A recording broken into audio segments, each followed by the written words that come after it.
욥기 28장 12절부터의 말씀입니다. 그러나 지혜는 어디서 얻으며 명철의 곳은 어디인고 그 값을 사람이 알지 못하나니 사람 사는 땅에서 찾을 수 없구나. 깊은 물이 이르기를 내 속에 있지 아니하다 하며 바다가 이르기를 나와 함께 있지 아니하다 하느니라. 정금으로도 바꿀 수 없고 은을 달아도 그 값을 당치 못하리니 오빌의 금이나 귀한 수마노나 남보석으로도 그 값을 당치 못하겠고 황금이나 유리라도 비교할 수 없고 정금 장식으로도 바꿀 수 없으며 산호나 수정으로도 말할 수 없나니 지혜의 값은 홍보석보다 귀하구나.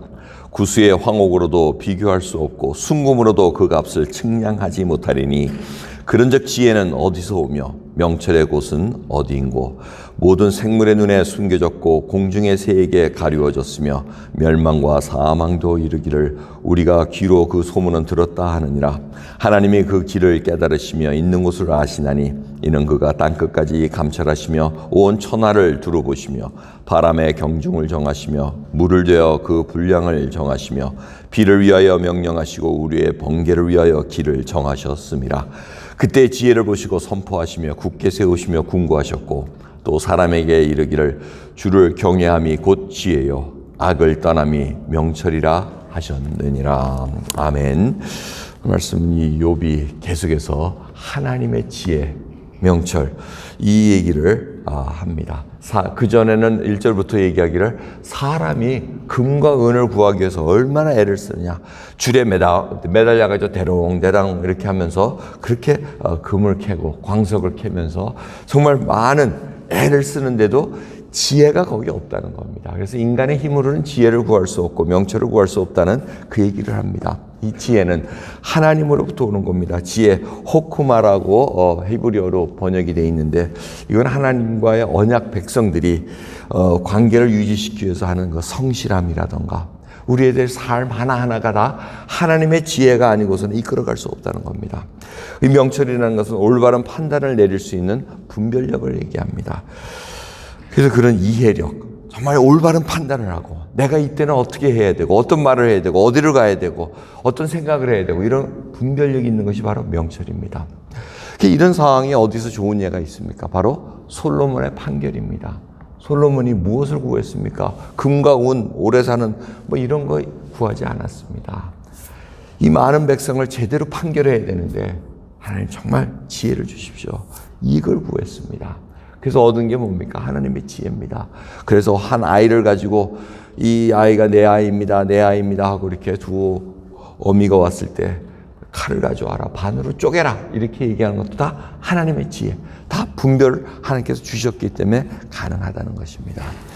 자, 이러한 것을 전부 다 얘기하는데 세상 어디에 가도 그걸 구할 수 없다는 겁니다.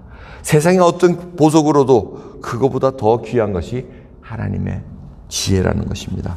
그러면서 하나님께서 말씀하시기를 바로 28절입니다. 사람에게 이르시기를 주를 경외함이 곧 지혜요 악을 떠남이 명철이니라.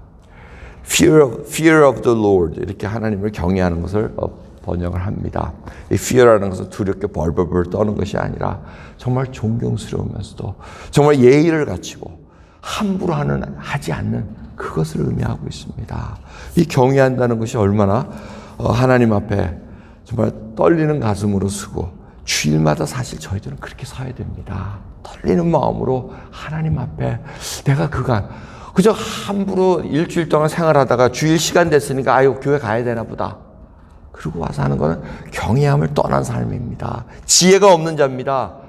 일주일 동안 마음대로 살다가 자기 멋대로 살다가 주일날 됐으니까 어마고는 옷 차려입고 그냥 와서 앉아있는 거 아무짝에도 소용없는 거 지혜 없는 자입니다. 우둔한 자입니다. 그러기에 이 하나님께서 원하시는 것이 무엇인가? 이 성경을 읽지 않으면 모릅니다. 성경은 어떤 것을 말씀하신다고요? 하나님이 어떤 분이신가? 독생자 아들 예수 그리스도를 이 땅에 보내시기까지 저희를 사랑하셔서 그분을 십자가에 돌아가게 하시며 우리로 하여금 생명을 얻게 하기 위하십니다. 새벽마다 하나님께 찬양 드릴 때 정말 그 감사함이 넘치지 않으면 구원의 기쁨과 구원의 감격이 나오지 않으면 우리는 아직도 기복적이고 차라리 돌 상에다 석상이나 어디 가서 바다에다가 정한수 띄워놓고 비나이다 비나이다 하는 게 오히려 나을 수도 있습니다. 오히려 자기의 의 가지고 살아가는 게 오히려 그들에게는 마음이 있을 수도 있다는 것입니다. 하지만 그게 아니지 않습니까?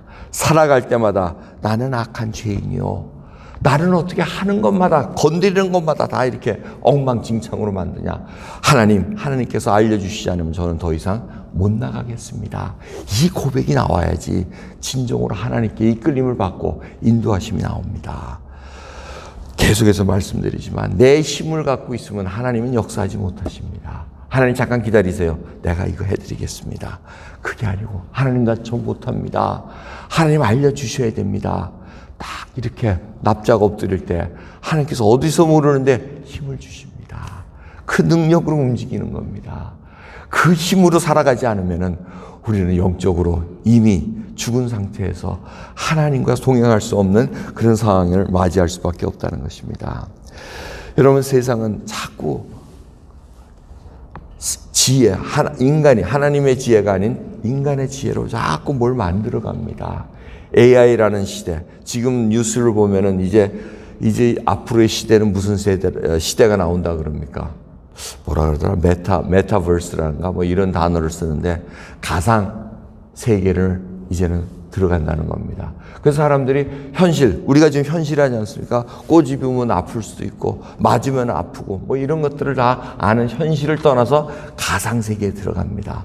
이제 다 뭐 뒤집어 쓰고 이들이 현실을 잊기 위해서 가상 세계에 들어가서 자기가 원하는 인물이 돼가지고 마초맨이 되든가 영원히 죽지 않는 불사조가 돼가지고 막 싸우고 이기는 이런 가상 세계에 가서 자기가 그 인물에 몰입돼 버린다는 겁니다. 그럼 현실하고 이거하고 모르는 감각이 없어져 버리는 그 시대가 이제 도래한다는 것입니다. 지금 많은 아이텍 컴퍼니들이 그 세계를 지금 뛰어들어가기 위해서 엄청난 투자를 하고 우리의 정보들이 전부 다 거기 가서 우리가 사실 우리 판단으로 하는 것 같지만 우리 주체성을 잃은 게 많습니다. 인터넷을 보시고 스마트폰 보시는 분들은 자꾸 광고가 띱니다.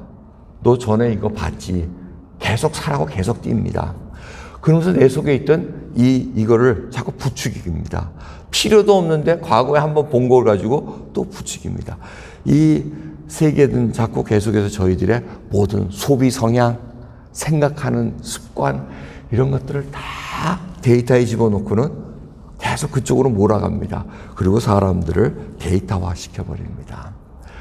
우리의 주체성을 잃습니다. 하나님과 연결돼가지고 하나님으로부터 명령을 받지 않고 하나님의 말씀 속에 우리가 날로 새로워지지 않으면 거기에 휩쓸려 버립니다. 그래서 젊은이들이 이게 가상세계와 현실세계, 전에도 말씀드렸지만 게임만 매일 이제 해보는 아이들 보면은 나이 들어서도 게임만 계속하는 아이들은 감각이 없어집니다. 그저 레이싱카만 하면 레이싱카가 현실에 들어와서도 레이싱카 같이 120마일을 달려도 자기는 살아남을 수 있는 착각에 빠지면서 운전합니다. 총만 지립다 총질하는 게임만 하는 애들은 사람이 총을 맞아가지고 아프고 이거 감각이 없어집니다. 그런데 어느 순간 이렇게 막 부채질 해버리면 총 갖고 난사를 하고 하는 시대가 지금 도래왔다는 것입니다. 여러분, 진정으로 저희들은 하나님의 지혜를 갖고 있는 자들입니까? 하나님을 경외하는 자들입니까? 하나님을 경외하는 것이 바로 지혜의 근본이라고 얘기합니다.